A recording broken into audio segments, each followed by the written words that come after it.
দর্শক, এই মুহূর্তে তারেক রহমানের গাড়ি বহরে রয়েছেন সহকর্মী খান আলামিন। সরাসরি যুক্ত হচ্ছি তার সঙ্গে।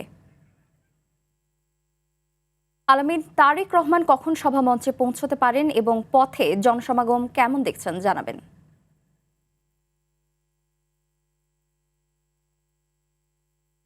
সিরাজগঞ্জের যে নির্বাচনী সমাবেশ সেটি শেষ হয়েছে। আমরা এখন এই মুহূর্তে সিরাজগঞ্জের সমাবেশ স্থল থেকে যে সিরাজগঞ্জ ঢাকা যে হাইওয়ে রয়েছে সেই হাইওয়ে এসে পৌঁছেছি। তারেক রহমানের যে গাড়িবহর সেটি কিছুক্ষণ আগে হাইওয়েতে উঠেছে এবং দূরত্ব খুব বেশি নয়। টাঙ্গাইলের এলেঙ্গার পরেই টাঙ্গাইলের যে সমাবেশ স্থল সেটি নির্ধারণ করা হয়েছে।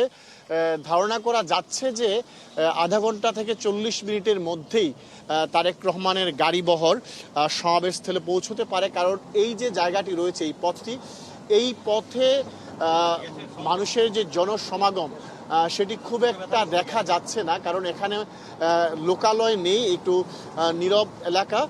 আমরা কিছুক্ষণ পরেই এখান থেকে যে যমুনা সেতু সেটি রয়েছে এবং যমুনা সেতুর পরে কিন্তু কয়েক কিলোমিটার এলাকা রয়েছে যেখানে তেমন মানুষজন থাকে না। তো ফলে বলা যাচ্ছে যে এই পথটি খুব দ্রুতই তারেক রহমান এগিয়ে যাবেন। আমরা যদি একটি সমাবেশের কথা বলি, সমাবেশে তারেক রহমান নানান বিষয় নিয়ে কথা বলেছেন। প্রতিদিনই বিএনপির যেই দলীয় পরিকল্পনাগুলো আছে, যদি তারা ক্ষমতায় আসে দেশের জন্য কি কি করবে সেই বিষয়গুলো তুলে ধরছেন। বিশেষ করে ফ্যামিলি কার্ড, কৃষক কার্ড এবং হেলথ কার্ডের বিষয়গুলো তিনি তুলে ধরছেন এবং কর্মসংস্থান সৃষ্টির জন্য কী করবেন সেই বিষয়গুলো তুলে ধরছেন। পাশাপাশি আজকে যেই বিষয়গুলো তিনি আরও বলেছেন সেটি হচ্ছে যে ভোট নিয়ে একটি গোষ্ঠী রয়েছে যারা বিভ্রান্তি সৃষ্টি করার চেষ্টা করছে এবং তিনি বলেছেন যারাই ভোট নিয়ে বিভ্রান্তি সৃষ্টি করবে তাদেরকেই ধরে নিতে হবে, তারা গুপ্ত এবং তারা এই দীর্ঘ 16 বছর ফ্যাসিবাদ বিরোধী কোনো আন্দোলন সংগ্রামে ছিল না, বরং তারা ফেসিবাদের সঙ্গে মিলে মিশে ছিল। এই বিষয়টি তিনি উল্লেখ করেছেন এবং বলেছেন তারাই আবার এই ভোটকে নিয়ে ষড়যন্ত্র করছে, ভোটকে বানচাল করার চেষ্টা করছে।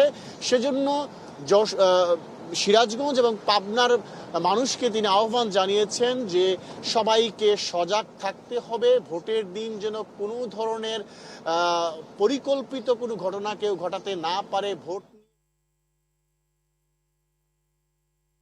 আলামিন, আপনি আমাদের সঙ্গেই থাকুন। পরবর্তী সংবাদে আমরা আবার আপনার সাথে সংযুক্ত হব। ধন্যবাদ।